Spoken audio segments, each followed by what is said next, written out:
Hi! అందరూ బాగున్నారా? నేనైతే చాలా బాగున్నాను. ఇవాళ ఇంట్లో ఈజీగా పన్నీర్ పులావ్ ఎలా చేసుకోవచ్చో చూపించేస్తాను. దానికోసమైతే నేను ఇంట్లో పుదీనా మొక్క ఉంది నాకు చిన్నది. సో, దాని నుండి ఆకులు తీసి పెట్టుకున్నా. ఇంకా పన్నీర్‌నైతే మీడియం సైజులో కట్ చేసి పెట్టుకున్నా.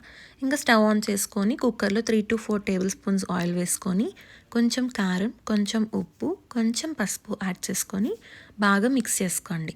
సో, మిక్స్ చేసిన దానిలో మనం ముందుగా కట్ చేసి పెట్టుకున్న పన్నీర్ పీసెస్‌ని అయితే దీనిలోకి వేసుకొని, అవి లైట్ బ్రౌన్ కలర్‌లో ఆర్ గోల్డెన్ కలర్‌లో వచ్చిన తర్వాత తీసేసుకోండి. సో, అవి చూడండి పీస్ మనకి ఎంత ఫ్లఫీగా ఉందో. సో, మనం అదే కుక్కర్‌లో 1 spoon or 1 ½ spoon oil are కొంచెం నెయ్యి వేసుకొని, దానిలో కొంచెం జీడిపప్పు అండ్ మసాలా స్పైసెస్ అనేవి యాడ్ చేసుకొని ఒకసారి కలుపుకోండి. సో, అవి మంచి అరోమా అనేది వస్తున్నప్పుడు ఒక ½ టేబుల్ స్పూన్ జీరా వేసుకోండి. అది ఫ్లేవర్ బాగుంటుంది. సో, అలా మనకి నురుగొస్తుంది. అలా వచ్చినప్పుడు దానిలో నేను 2 ఆనియన్స్ అయితే స్లైసెస్ చేసి వేసుకున్నాను. సో, ఆనియన్స్ మనకి కొంచెం వేగుతూ ఉన్నప్పుడు ఒక 10 పచ్చిమిర్చిని అయితే స్లైసెస్ చేసుకొని అది కూడా వేసుకున్నా. సో, మనకి అవి వేగుతూ ఉన్నప్పుడు ఫ్రెష్‌గా రుబ్బి పెట్టుకున్న అల్లం వెల్లుల్లి పేస్ట్‌ని అయితే యాడ్ చేసుకొని, అది పచ్చివాసన పోయినాక 2 మీడియం సైజ్ టొమాటోస్‌ని అయితే చిన్నగా కట్ చేసుకొని అవి కూడా వేసేసుకున్నాను.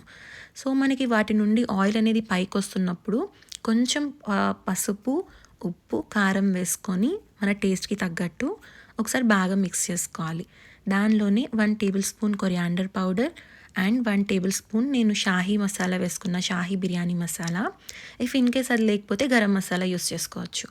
సో, అవి యాడ్ చేసుకొని బాగా మిక్స్ చేసుకోవాలి.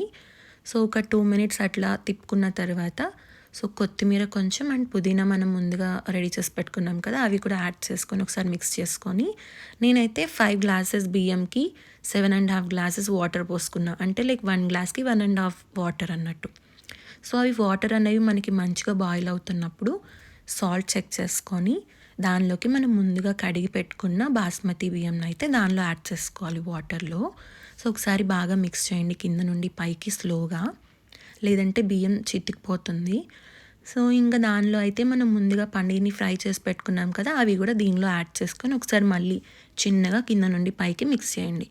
సో, ఇంకా విజిల్ పెట్టేసి జస్ట్ 1 విజిల్ వచ్చే వరకు అయితే ఉంచుకొని, ప్రెషర్ మొత్తం పోయినాక కుక్కర్ విజిల్ అయితే ఓపెన్ చేస్తే మనకు ఆ స్మెల్ ఉంటుంది.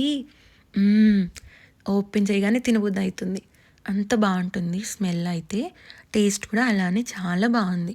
సో, చూసారు కదా మనకి రైస్ కూడా ఎంత పొడి పొడిగా ఎంత బాగుందో చూడడానికి కూడా. టేస్ట్ కూడా అంతే బాగుంటుంది. సో, మీరు కూడా ట్రై చేసి ఎలా వచ్చిందో కామెంట్ చేయండి. Bye bye.